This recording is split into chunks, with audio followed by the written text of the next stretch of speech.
was recess, and we walked around, and Brian firstly straight away said to me, so when I go to school, is that when I can start having more treats? Because every single person around was having something out of a packet. The number one challenge I have right now is getting my kids to eat vegetables, more vegetables. And so we're gonna go behind the scenes and I'll show her around my house and see all the wrong things I'm doing as a mum.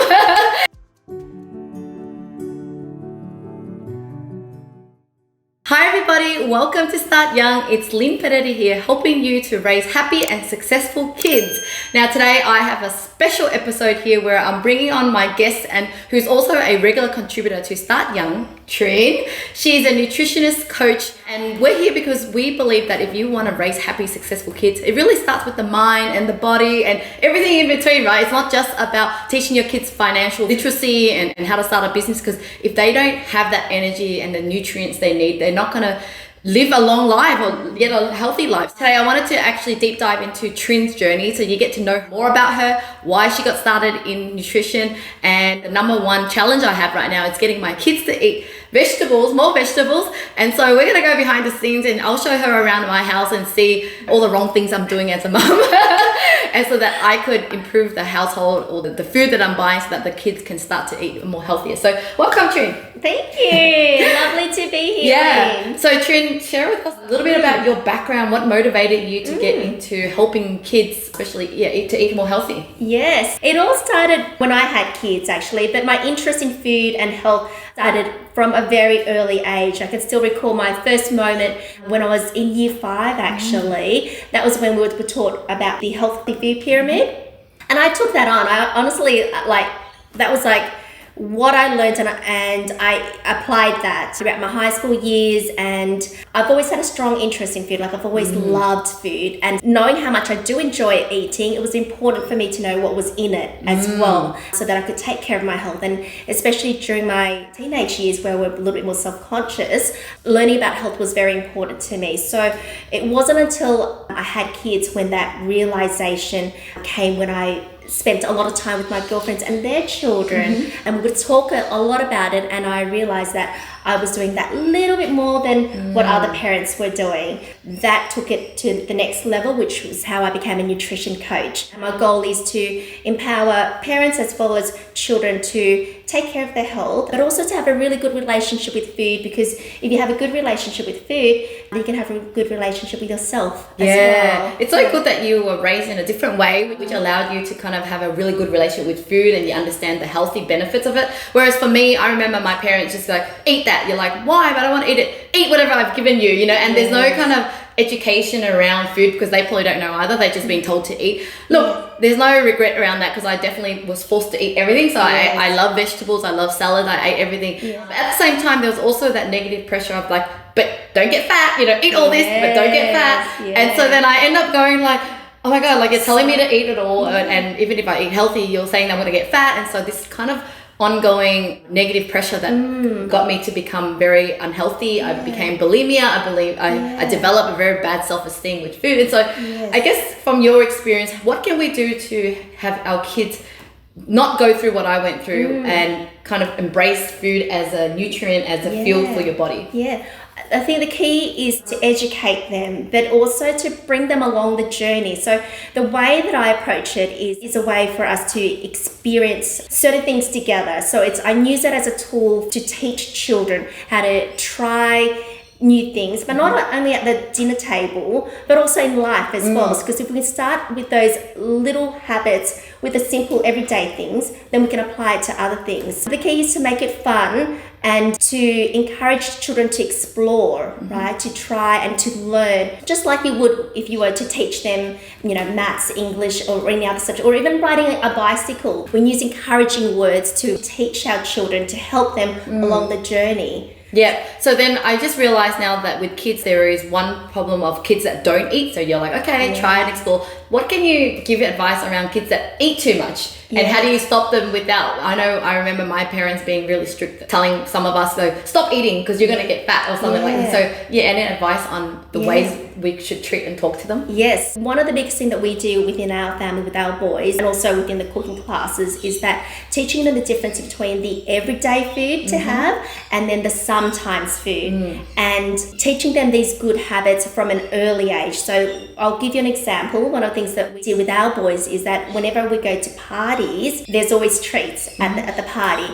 And before we go into it, we always remind them that they're allowed to have anything that they want to, that they can only choose 2 items. So 2 of their favorite items. And so this teaches the children to, one, not to be greedy, but also it means that they're learning to self-control at the same time. So they'll go in, pick their favorite items, and then enjoy it and appreciate it. And that the whole idea is not to deprive our children, but also to teach them how to enjoy and how to appreciate without going overboard. And do you get the occasion where they're like, oh, can I have more? Can I have more? And you know. One of the things that we do that works is that we say, yes, you can have that, but how about we save that for the tomorrow. So if they want an extra item, we would say, well, how about you ask, Auntie Lynn if you can take that home and then you have that tomorrow. Yeah. And so that's compromise right there. You can have it, but you just don't want them to eat it all in one day. Yes, that's right. That's right. Okay, and now about vegetables, because I want to show you behind the scenes at my house and I like to see it. Yeah, like how did you get your kids to eat so much vegetables? And I remember seeing videos of your kids going, I love broccoli. I'm like, that is so strange.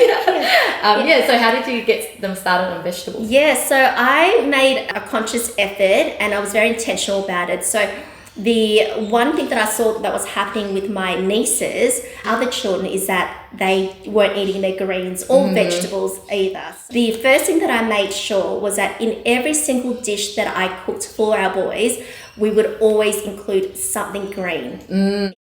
Whether it's a little bit of spring onions or coriander, and we kept it small because they're fragrant and quite strong for young taste buds. So that's how I started, just by always making sure that it was there. It doesn't matter whether or not they eat it. The fact that they can see it to them, it lets them know, okay, this is what it's supposed to look like. This is normal, What if they ask you, can you take it out? And then I just end up taking it out, but you shouldn't just go leave it on the side or something? So what I do is if it's something that they don't like, so say if Jordan doesn't eat broccoli, for example, I will only give him 3 pieces. The reason for that is the first one is to try. And if they like it, then go back for the second one. And if they don't, that's fine. They've at least tasted the first one or touched, But it makes it easier for you as a parent to kind of look and go, okay, there's 3 pieces there. And then you can see whether they've tried it or not. And so after the first piece, if they're not keen on it, you just tell them, just move it aside. And one of the tools that I use is I encourage them to combine it. So rather than having it on its own. Yes, wrap around with food, because the other day when I made a stir fry and I kind of wrapped it with noodles, you can't really taste it as much anymore. Yes, that's right. You've got the sauce going on, and so combine it with their favorite ingredients. So whether it's a bit of rice or a bit of meat or a bit of noodles, things will taste different when it's combined with other things, and it's not as strong either. So there's different techniques that you can use, and the other option is to just have a glass of water beside you so they can wash it down. But if they really have to and they want to spit it out, that's fine as well. They still get a high five. So the goal is just to get them to try.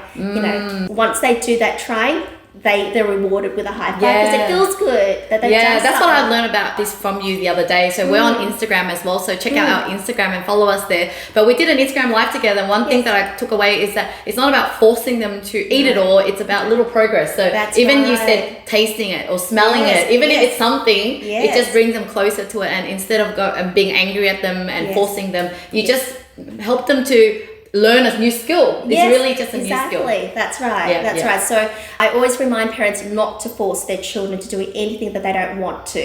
It creates a negative relationship with food.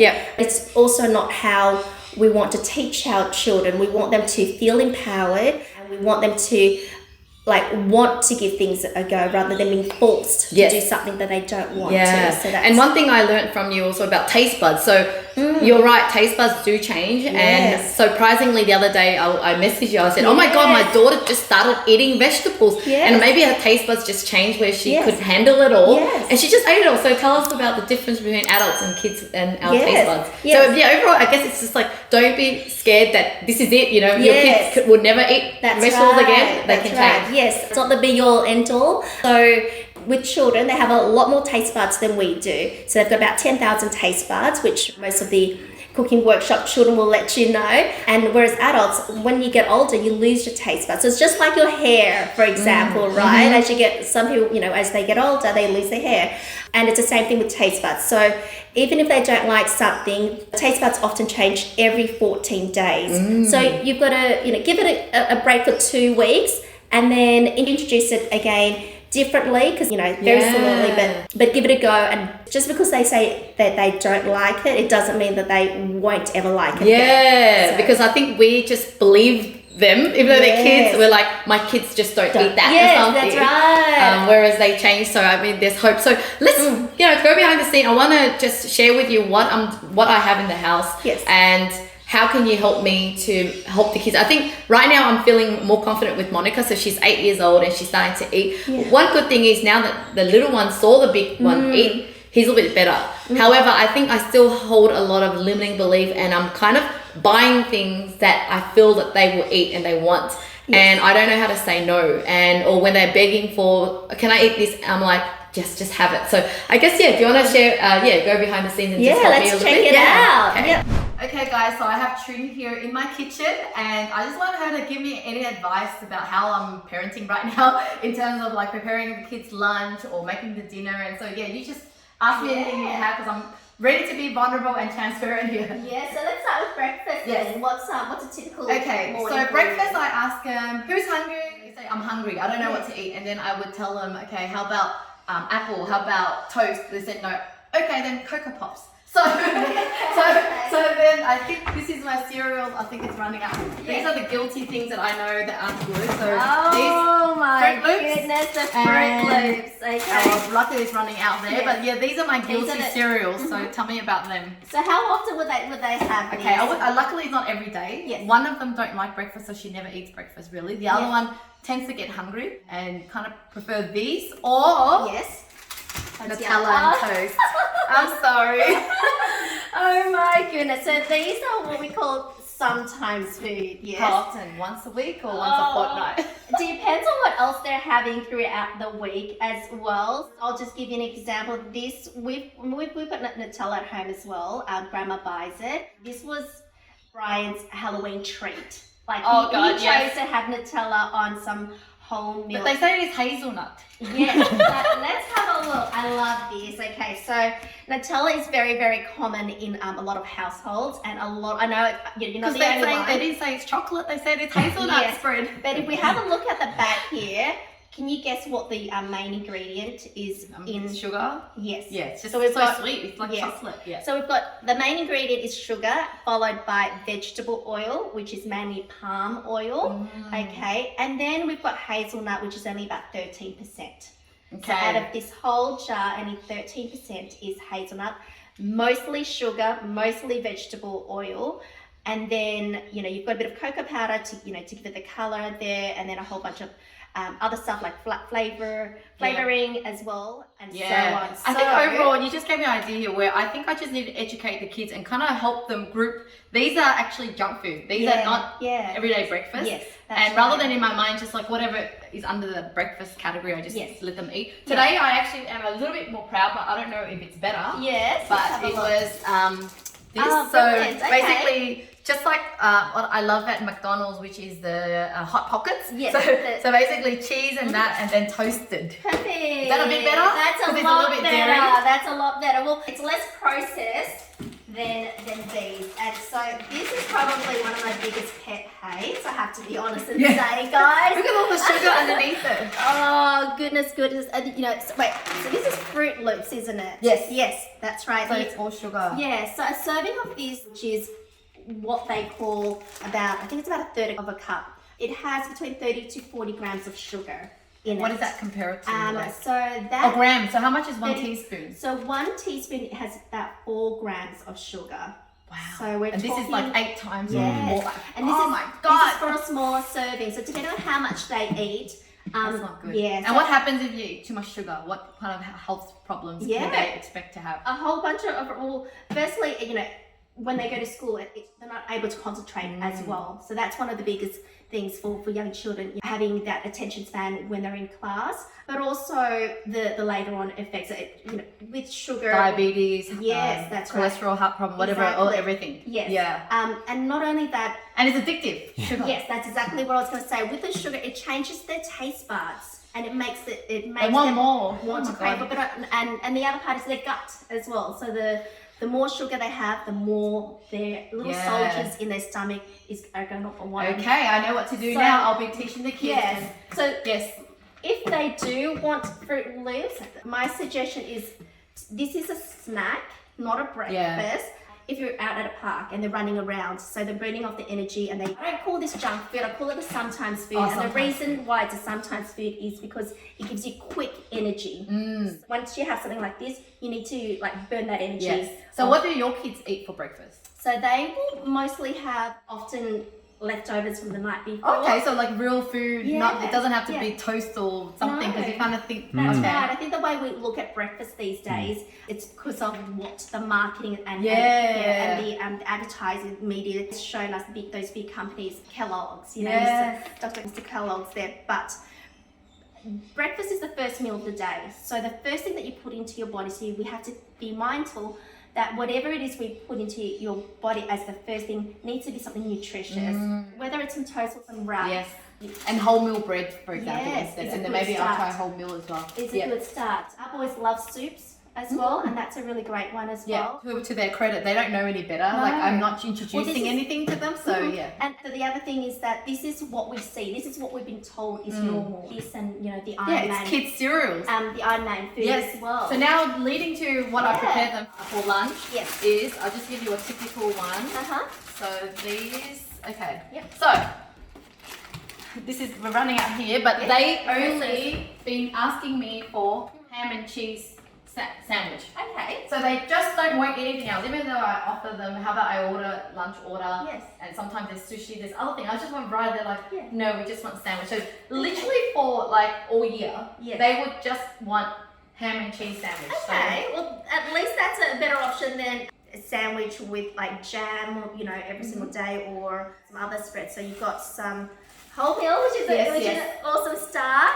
Okay, and then you've got some cheese as well, and then and ham. So that's a good combo. Okay, yes. Yeah, that's a good combo. And then so they have to have healthy snack. So at school they're forced to. So I either have they like cucumbers or apple or whatever fruit. They're open to every type of fruit. So do they do Munch and Crunch and Recess, or do they just do? I'm not quite sure, but all I know is it's kind of 3 components. There's the fruit piece. There's this, and then so it's always something like that, or chips. Or something. Yes. So it's something unhealthy like that. Yes. Okay. Yes. Every day. Yes. Yes. This is so interesting because one of the things that when I first noticed when we took Brian to school for orientation was it was recess, and we walked around, and Brian firstly straight away said to me, "So when I go to school, is that when I can start having more treats?" Because every single person around was having something out of a packet. So it is a bit tricky. So what I usually suggest to parents is allocate a day or two where they can have something that's in the packet. And then the other days, go for the healthier options. Yeah, so what other healthier options? Yes, one of our favourites is just some cruskets with a bit of peanut butter or whatever spread it is that they're or after. even rice crackers that are just white or whatever. Yeah, they're kind of thin, very thin crackers. Yeah, that's right. So just be mindful of the sodium and just how processed it is. I know this one says no added MSG, preservatives and artificial colours. But again, you've got the palm oil in there as well, and a whole bunch of other numbers and flavour enhancers in there as well. To just jump online, have a look at recipes or snacks that they would like to have, so that they're involved and they're doing a bit of research. You're coming up with the idea together. So it's not you forcing them to eat a certain way, but it's a family effort. Yeah. Okay, well, I guess in terms of dinner, they eat what we eat anyway. Yes. So I make my husband, whether it's sometimes pasta, it's not all the time. My husband is also health conscious now, doesn't want to eat too much pasta, so that's good. And I continue on my journey of just putting more vegetables. Yeah. So I think that part is a little bit more under control now, and seeing that the older one is leading the little one by example. Basically, just this week things change, right? Yeah. Before I was quite desperate, like, oh my God, how do I fix this? And so I've bought some even healthier pre-made kids food. They ate a little bit. They were interested in opening new food, but then once again they didn't really like it. Okay. But yeah, I think maybe it's just a taste buds time. It's changed and now it's getting better. That's right, and it just requires patience along the way, and it's one of those things that take a bit of time, but it's so worth it, because once I get that aha moment, which Monica has, light flip switch has just changed, things will start getting easier.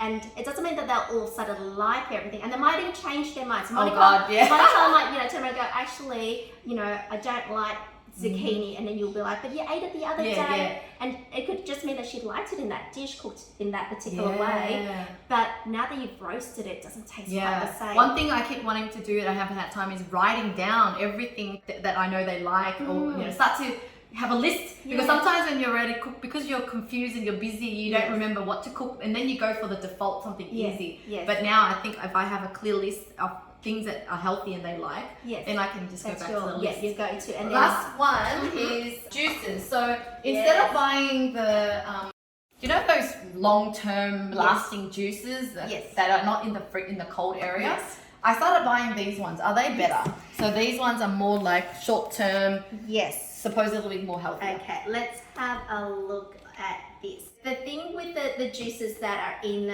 the fridge, sometimes they can be a bit deceiving. It may appear that it's healthy because it looks like it's a lot fresher. more. They just made it. That's right. Whereas the other ones are like months and months and have lost. Yes. I would still put these in the sometimes category. Okay, so it depends on the child as well. If you really need to get some vitamins into them and they really don't like their fruits, eating the fruit, then this is a good start, but I would not rely on this for their vitamins. Are there any juice brands that you know of that are just purely juice, that just being juiced, or? Nudie is a great brand. Okay. Yes. But again, what we have to remember that once it gets turned into juice, it becomes a sugar, and then they have to add other things into it. So I'll just give you an example. So here in this one, let's have a look. We've got filtered water.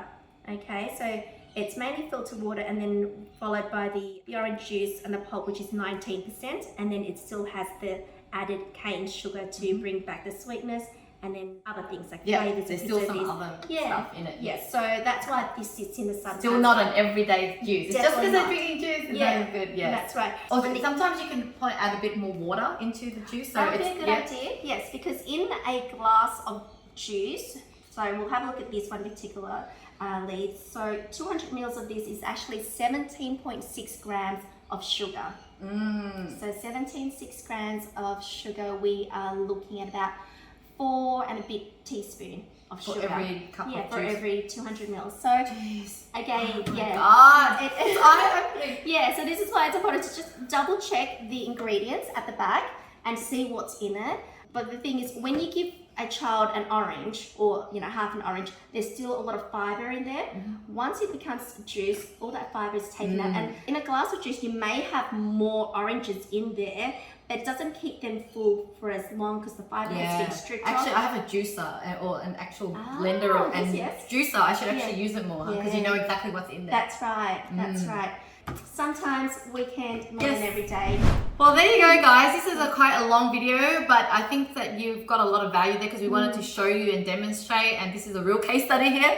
So I hope you enjoy it. Thank you so much for being here, Trin. Now, if you want a free consultation and learn more about what Trin can do for your family, get in contact with her. We've got her details in the description below as well. Other than that, follow us on Instagram. We've got more content to show as well. So yeah, thank you, Trin. Thanks, well, thank you guys for watching. If you enjoyed this video, give us a thumbs up and subscribe, or else check out our next video.